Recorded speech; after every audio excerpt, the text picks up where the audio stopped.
अस्सलाम वालेकुम। तो आज मैं लेकर आई हूँ एक बहुत ही इंटरेस्टिंग वीडियो जिसमें मैं आपके साथ शेयर करने वाली हूँ कोकोमेलन थीम केक। और ये वीडियो बहुत ही इंफॉर्मेटिव और हेल्पफुल होने वाली है, स्पेशली बिगनर्स के लिए।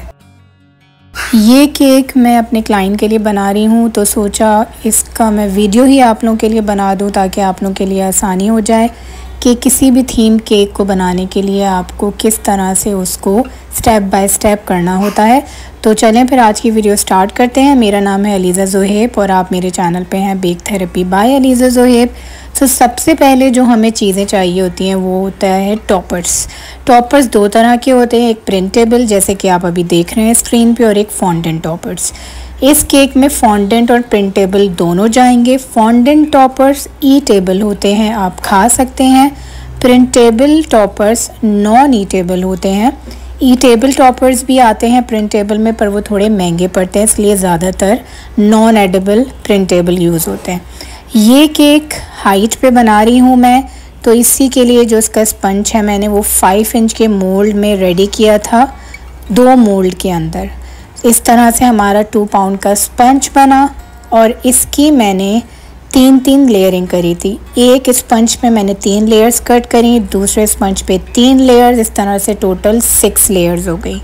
अब जब हम हाइट केक बनाते हैं तो हमें इसे भेजना भी होता है क्लाइंट तक, तो उसके लिए हमें इसके अंदर डॉयल भी इंसर्ट करना ज़रूरी होता है। अगर आप डॉयल यानी कि इसकी जो सपोर्ट होती है वो केक के अंदर आप इंसर्ट नहीं करेंगे तो ड्यूरिंग ट्रैवल केक गिर सकता है, ख़राब हो सकता है।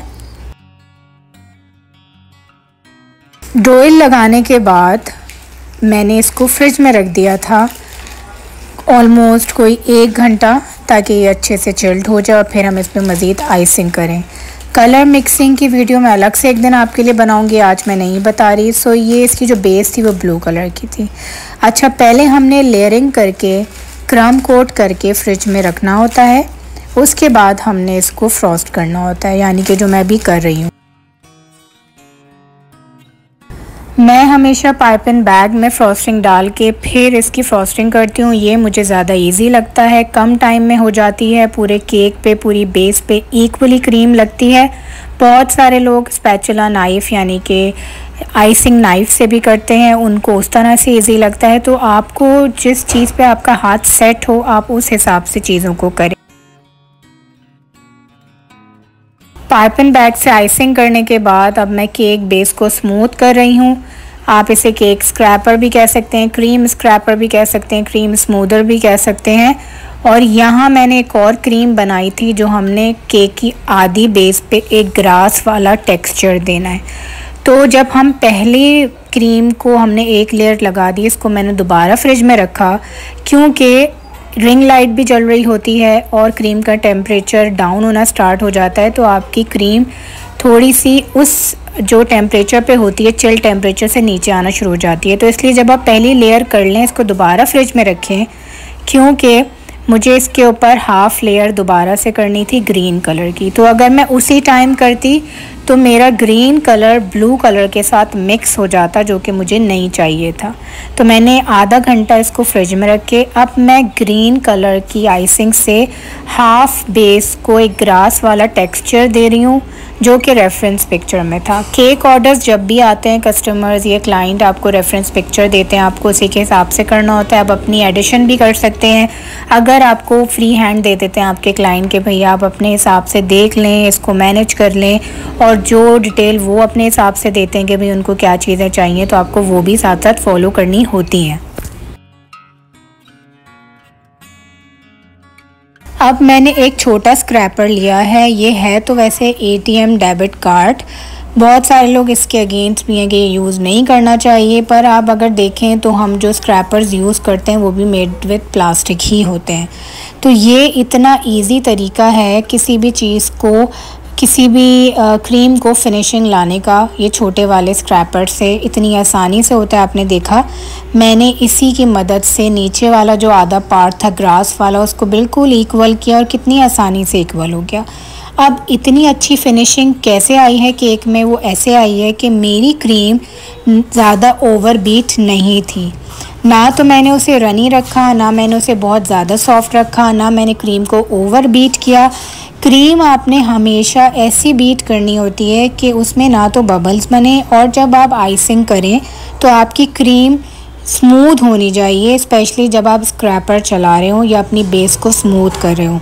अगर तो आपकी क्रीम अगर ओवर बीट होगी, उसमें बबल्स होंगे, तो आप स्क्रैप नहीं कर पाएंगे अपने केक को। जितनी भी क्रीम होगी वो स्पंज से निकलना शुरू हो जाएगी स्क्रैपर के थ्रू। तो ये ऐसी टिप्स एंड ट्रिक्स होती हैं जिसका ध्यान रखना ज़रूरी होता है। यहाँ मैंने प्रिंटेबल टॉपर, पोस्टर होते हैं ये बेसिकली, इन्हें आप प्रिंट कराते हैं किसी भी प्रिंटिंग शॉप से। अपने हिसाब से आप गूगल प्रिंटर से सेव कर लें पिक्चर्स, इसको बाहर जाके प्रिंट करवा लें, इनके ख़ुद घर पे कटआउट बना लें, और किसी भी स्कीवर स्टिक से आप टेप की मदद से या फिर ग्लू एल्फी की मदद से ऐसे टॉपर्स बना लें, और इसको हवा में थोड़ी देर रख दें तो ये स्टिक हो जाते हैं और फिर ये निकलते नहीं हैं अपनी जगह से। जो कटआउट मैंने बस वाले बनाया था और नंबर वाला बनाया था वो मैंने नीचे लगा दिया, क्योंकि रेफरेंस पिक्चर में इसी तरह का था। और अक्सर क्या होता है, पिक्चर कभी छोटी बड़ी भी साइज़ में हो जाती है। ये आपने इसका ख्याल रखना होता है कि आपको पिक्चर कितनी बड़ी केक के हिसाब से चाहिए। अब ये 2 पाउंड का केक था, इसकी हाइट भी थी। मुझे बहुत ज़्यादा बड़ी पिक्चर नहीं चाहिए थी कि आधा केक ऊपर से कवर हो जाए। मुझे इतने साइज़ की पिक्चर चाहिए थी कि जो फ्रंट का पार्ट है वो अच्छे से दिखे, दोनों कलर कॉम्बिनेशन। तो 2 हमने ऐसे लगा दिया। ऊपर जो मैंने टॉपर्स बनाए थे उनको हमने ऐसे इंसर्ट कर दिया। टॉपर्स हमेशा आपने थोड़े से आर्च एंगल में लगाने होते हैं ताकि आपका जो टॉपर का फ्रंट है वो बिल्कुल नीचे की तरफ ना आए, कि जब आप पिक्चर लें या फिर आप केक काट रहे हो तो वो नज़र ही ना आए। जो फॉन्डेंट टॉपर्स हैं इसके कटर्स आते हैं। मैंने एक दिन पहले रात में सारे फॉन्डेंट टॉपर्स कटर की मदद से इनको कट करके रख दिए थे ड्राई करने के लिए। अब बात आ जाती है फॉन्डेंट को ड्राई करना क्यों ज़रूरी होता है। उसको ड्राई करना इसलिए ज़रूरी होता है ताकि वो स्वेट ना हो जब अगर मजबूरी है आपको उसे फ्रिज में रखना है, क्योंकि फॉन्डेंट आप ज़्यादा देर फ्रिज में नहीं रख सकते। तो इसीलिए आपने 1-2 दिन पहले प्रिपरेशन करनी होती है फॉन्डेंट की, और इसको खुली जगह पे ड्राई करना होता है ताकि जब आप केक के ऊपर लगाएं तो ये स्लिप ना हो और इसके ऊपर स्वेट ना आए, ये ज़्यादा देर तक चल सकें। क्योंकि अगर किसी का इवेंट है तो फ़ौरन तो वो केक नहीं काटते। आपने अगर भेजना है तो आपको एक ट्रैवल टाइम भी रखना होता है, उसे भी मैनेज करना होता है। सो ये सारी चीज़ें मैंने तब लगाई थी जब केक भेजने में कोई आधा घंटा या पौन घंटा रह गया था। फिर इसके बाद मैंने केक को डिलीवर किया था। तो ये सारी चीज़ें आपने जहन में रखनी होती हैं। और इसी हवाले से अगर आप कोई भी और वीडियो देखना चाहते हैं तो प्लीज़ ज़रूर कमेंट किया करें, और मेरी चैनल की इंकरेजमेंट के लिए आप वीडियो को लाइक कर दिया करें, चैनल को सब्सक्राइब कर दिया करें। अगर बेल आइकन का बटन प्रेस कर देंगे तो जितनी भी इंफॉर्मेटिव वीडियो है ना उसकी नोटिफिकेशन आपको फ़ौरन आ जाएगी और आप मेरी वीडियो से फ़ायदा उठा सकेंगे। मैं without charging any single penny I wanted to teach you all. जो स्पेशली मेरे इंस्टाग्राम से यहाँ आए हैं उनको तो मैं क्या ही कह सकती हूँ, यही कह सकती हूँ कि आप अगर यहाँ आएँ तो ज़रूर कमेंट किया करें ताकि मुझे पता हो कि आप वहाँ से देख कर आएँ। तो इस तरह से हमारा ये केक तैयार हो गया।